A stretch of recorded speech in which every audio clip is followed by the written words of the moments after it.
2012 година беше една успешна година за Българска търговско-промишлена палата, въпреки трудностите в световната и българската икономика. Ние успяхме да защитим своите позиции на работодателска организация и всички и членове и наши приятели са много щастливи от това.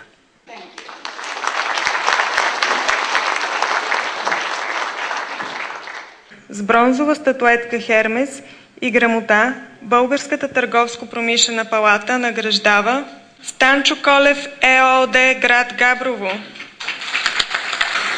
Наградата връчва господин Делян Добрев, министър на икономиката, енергетиката и туризма.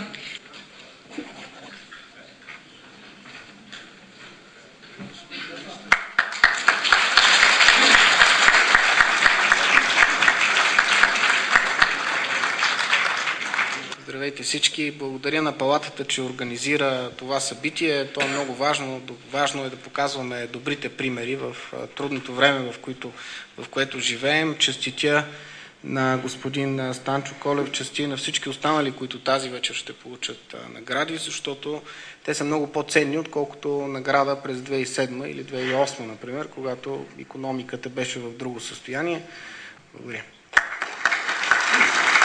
Тази награда не е първата за нашата фирма.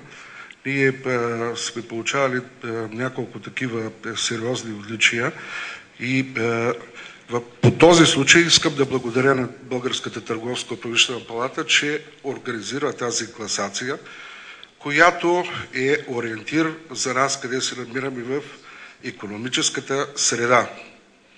Какво ще се получи след като те вземат определени решения? Защото парите на днешното столетие се движат със скоростта на светлината. Защото се движат по оптични кабели. Къде те ще се приземят, зависи от правилата. Награждаваме с бронзова статуетка Хермес и грамота Golden West Seed България ООД, село Борисово, област Русе. Наградата връчва министъра на здравеопазването госпожа Десислава Атанасова.